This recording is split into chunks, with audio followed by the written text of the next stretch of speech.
तो फिल्म की शुरुआत में हम स्नो के नीचे दफन हुए एक आदमी को अचानक से उड़ता हुआ देखते हैं। हैरत थी, वो अभी भी जिंदा था। कपड़े पहनकर तैयार होकर वो अपना चाकू लकड़ी से निकालते हुए अपने सफर पर चल पड़ता है और यहीं से सीन कट होकर हमें दो छोटे बच्चों को दिखाया जाता है। बड़े भाई का नाम जिम था और वो अपनी बहन के साथ इस बड़े से घर में अकेला ही रहता है। सारे काम वो खुद करता है। उसे देखकर लगता नहीं कि उसे सरवाइव करने के लिए किसी बड़े की जरूरत है। जिम स्टेयर्स में बैठा अपनी गन के अंदर बुलेट्स चेक कर रहा था। दूर से देखने पर लगा कि ये गन एक टॉय गन होगी, पर पास जाने पर देखने को मिला कि ये एक ट्रैंकुलाइजर था जिसकी बुलेट्स दूसरे लोगों को बेहोश करने के काम आती है। इतनी देर में उसे बाहर से आवाज आती है। वो बाहर जाकर देखता है तो वहाँ पर एक आदमी आया था जो उसकी बहन से उसके पेरेंट्स के बारे में पूछ रहा था। वो आदमी जिम से भी वही सवाल करता है, पर जिम जवाब दिए बगैर अपनी बहन को लेकर घर के अंदर चला जाता है। बड़ों की तरह वो घर को अच्छी तरह से लॉक करता है, सिक्योर करता है और फिर अपनी बहन के साथ खेलने बैठ जाता है। इतनी ही देर में हम उनके घर के बाहर अजीबोगरीब इंसानों को देखते हैं जो इस घर को तोड़कर अंदर आने की कोशिश कर रहे थे, पर ये घर बुलेट प्रूफ था और वो अंदर आ नहीं सकते थे। असल में वो सब ज़ॉम्बीज़ थे और इन बच्चों को खाना चाहते थे।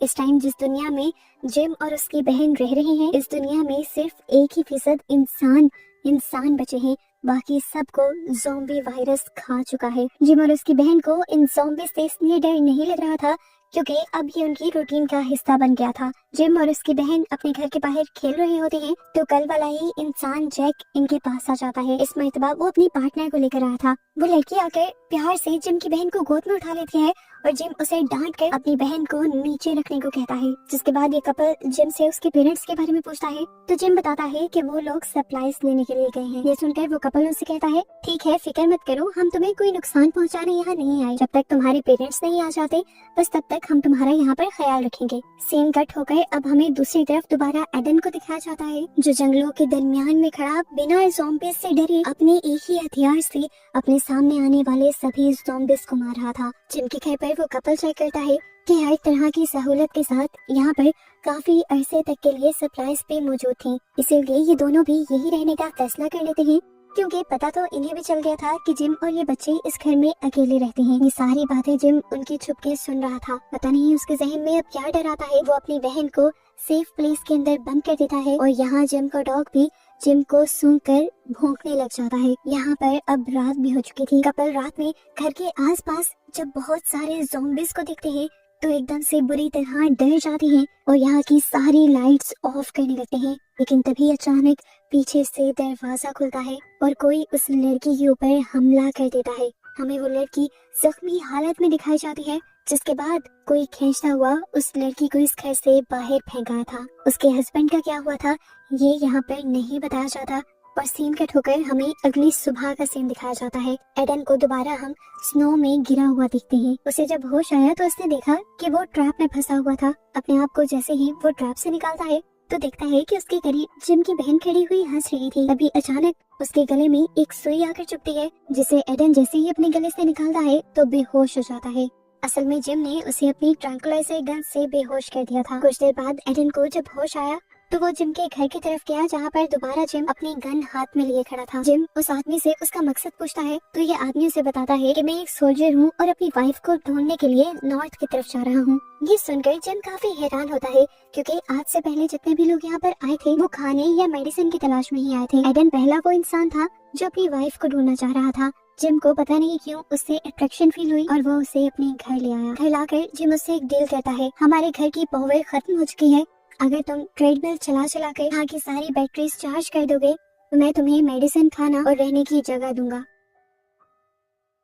जिन उसकी बात मानते हुए उसके घर आ जाता है और अब उससे सवाल करता है कि तुम्हारे पेरेंट्स कहाँ हैं। पहली मर्तबा जिम उसके साथ झूठ नहीं बोलता। वो बताता है कि मेरे डैड साइंटिस्ट हैं और काफी अरसे से घर नहीं लौटे और मेरी मॉम एक सिक्योरिटी एजेंसी में काम करती है और आजकल वो भी अपने मिशन पर हैं। इनकी इन्हीं बातों के दौरान एडन नोटिस करता है कि इनके घर के बाहर एक ज़ॉम्बी था। एडन जल्दी से घर के बाहर जाता है और एक बड़ा सा ब्लॉक उठाकर उस ज़ॉम्बी के सर पे मारते हुए उसका सर क्रैश कर देता है। जिम ने तो ये सब कुछ अपनी आंखों से देख लिया था, लेकिन उसने अपनी बहन की आंखों पर हाथ रख लिया था।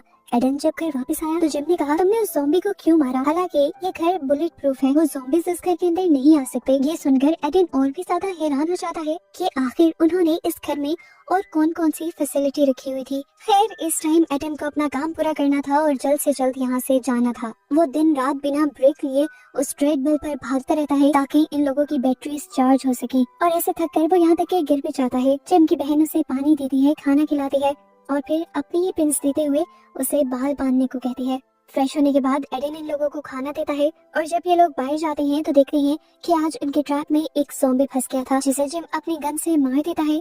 और तभी यहाँ से गुजरते हुए हम एक ओल्ड मैन और एक लड़की को भी देखते हैं जो शायद किसी को ढूंढ रहे थे। एडन और वो बच्चे घर वापस आ जाते हैं और घर पर एडन अब उन बच्चों के पेरेंट्स की तस्वीरें देखता है। यहीं घर पर उसे कार की चाबियां भी मिल जाती हैं और फौरन उसके जहन में आइडिया आता है कि वो इस कार के जरिए जल्दी अपनी वाइफ तक पहुंच जाएगा और उसे बचा लेगा। जैसे ही उसने कार स्टार्ट की तो उसे पता चला कि ये कार खराब थी, जिसे वो खुद भी ठीक नहीं कर सकता था। ऐसे में वो गैराज से बाहर निकल आया और तभी उसकी नजर पड़ी आउट हाउस के डोर पर। उसके अंदर से अजीबोगरीब आवाजें आ रही थी। इससे पहले कि एडन उसे चेक कर लेता, जिम उसे आकर यहाँ पर रोक देता है। ये सब लोग घर वापस आ जाते हैं, खाना शाना खाकर सोने की तैयारी कर लेते हैं और हम देखते हैं कि सोने से पहले जिम ने अपने आप को हथकड़ी से बांध लिया था। सुबह जैसे ही एडन उठा तो उसने देखा कि जिम अपने बिस्तर पर ही नहीं था। घबरा कर एडन बाहर गया तो पता चला कि जिम अपने घर के आसपास के ट्रैप्स ठीक कर रहा था, जिनके अंदर ज़ॉम्बीज़ फंस जाया करते थे। जिम को यहाँ मसरूफ देखते हुए एडन चुपके से आउट हाउस के कमरे के पास चला जाता है, क्योंकि वो देखना चाहता था अंदर है क्या। अंदर उसे ज्यादा कुछ नहीं दिखता, बस वहाँ पर रखे हुए मैट्रेस, पिलो और ब्लैंकेट दिखते हैं और साथ ही दीवारों पर स्क्रैचेस के निशान भी नजर आते हैं। उसे ऐसा लगा था कि जैसे यहाँ पर किसी ज़ॉम्बी को कैद करके रखा होगा इन लोगों ने। एडन अब घर आ जाता है और कुछ देर बाद नोटिस करता है कि इस घर के इर्द गिर्द एक अनजान आदमी था जो इसी घर की बाहर से तलाशी ले रहा था। एडन फौरन छुप जाता है ताकि उस आदमी को इनके बारे में पता न चले। ऊपर से जिम की बहन उसे दिखते हुए हाय कहने लगी थी। एडन उस आदमी के नोटिस करने से पहले ही जिम की बहन को भी उठाकर छुपा देता है और इस तरह इन लोगों की जान उस आदमी से बचा लेता है। ये सब देखते हुए जिम को ये अंदाजा हो गया था कि एडन उनको बिल्कुल नुकसान नहीं पहुंचाने वाला, इसीलिए वो एडन के हथियार भी एडन को वापस दे देता है जो पहले उसने शर्त के तौर पर अपने पास रख लिए थे। इस टाइम एडन जिम के मॉम डैड की कार को ठीक कर रहा था। इतनी देर में ही उन्हें बाहर से जिम की बहन की चिल्लाने की आवाज आती है। दोनों बाहर जाकर चेक करते हैं तो पता चलता है कि जो पहले आदमी इस घर को बाहर से चेक करने के लिए आया था वो अब अपने साथियों के साथ यहाँ आ चुका था और उसने जिम की बहन को हॉस्टेज भी बना लिया था। जिम अपनी ट्रैंक्विलाइजर गन से एक आदमी को बेहोश करता है तो पीछे से अचानक दो आदमी गिरकर मर जाते हैं।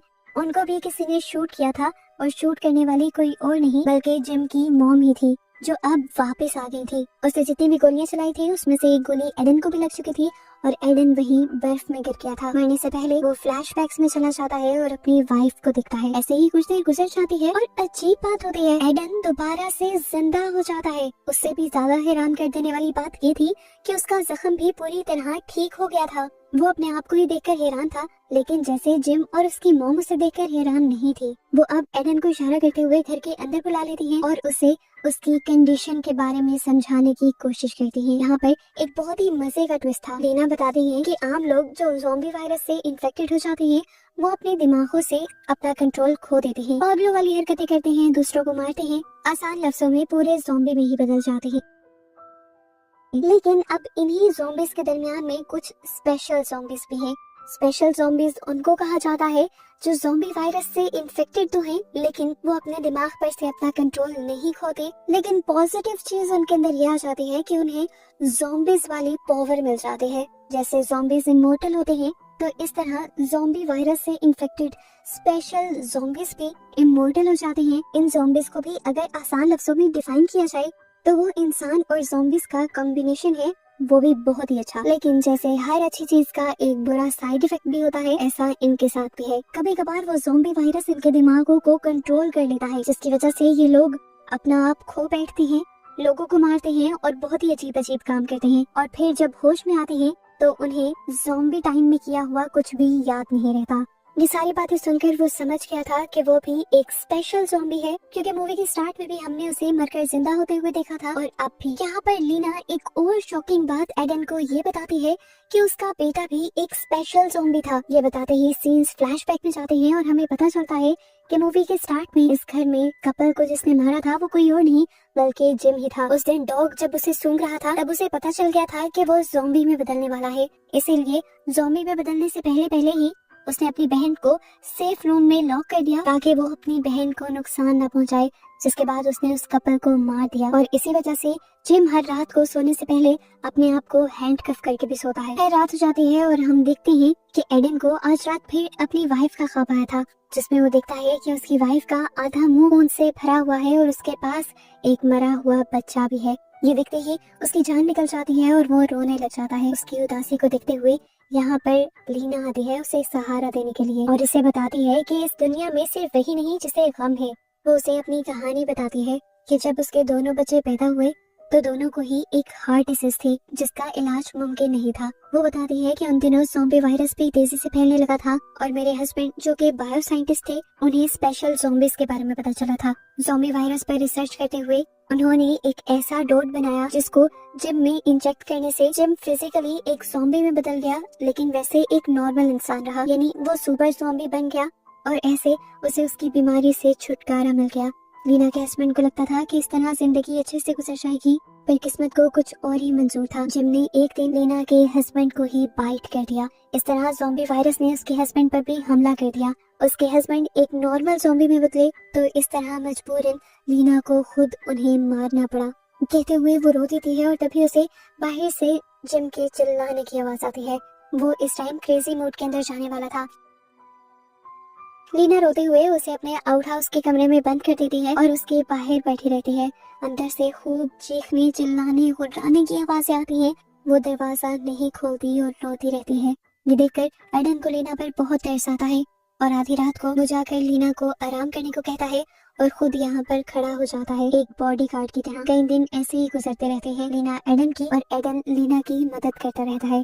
इन्हें लगने लगा था कि लाइफ नॉर्मल हो गई, लेकिन लाइफ में एक और बड़ा मसला आया। एक दिन लीना की बेटी बर्फ में बेहोश हो गई। लीना उसे उठाकर अंदर लेकर आई और उसे चेक करने पर पता चला कि उसकी दिल की बीमारी वापस आ गई थी, जिसका कोई इलाज भी नहीं था और अब इस दुनिया में कोई इलाज करने वाला बचा भी नहीं था। लीना बहुत ज्यादा परेशान हो जाती है तो एडन उसे कहता है तुम भी उसे जिम वाले वायरस से इंजेक्ट कर दो ना, वो भी सुपर ज़ॉम्बी में बदल जाएगी और जिम की तरह जिंदा रहेगी। पर लीना ऐसा करने से मना कर देती है क्योंकि पहले ही वो ऐसा करके बहुत बड़ा नुकसान उठा चुकी थी। फिर दिखाया जाता है कि जिम भी अपने क्रेजी मूड से वापस आ चुका था और अब एडन के साथ साथ जिम और उसकी मॉम मिलकर उस बच्ची का ख्याल रखा करते थे। दिन ऐसे ही गुजर जाते हैं और वो दिन भी आ जाता है जब एडन को ये सब छोड़ कर जाना था।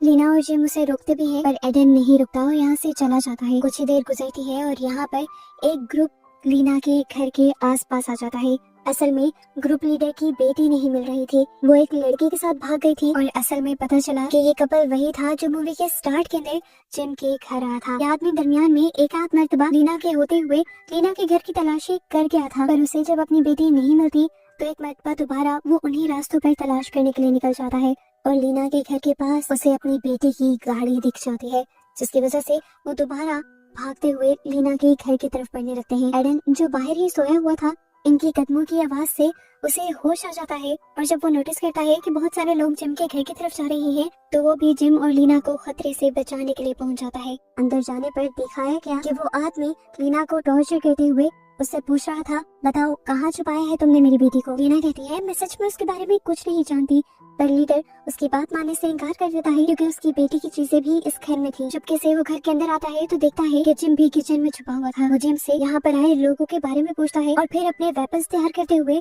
चुपके से उन लोगों के ऊपर इस तरह हमला करता है कि शोर भी नहीं होता और वो काफी सारे लोगों को मार भी गिराता है। इसके बाद वो अब उस गैंग के लीडर के पास आ गया था, जिसके सामने आते ही बहुत सारे गन्स ये सब लोग एडन की तरफ ही तान देते हैं और एडन इन लोगों को कुछ करने की बजाय खुद ही अपना गला काट देता है और एकदम से मर जाता है। उसने अपना गला खुद ही इसलिए काट लिया था क्योंकि वो जानता था वो जिंदा भी हो जाएगा, लेकिन इतने दर्द से वो इस मर्तबा सुपर ज़ॉम्बी भी जल्दी बन जाएगा।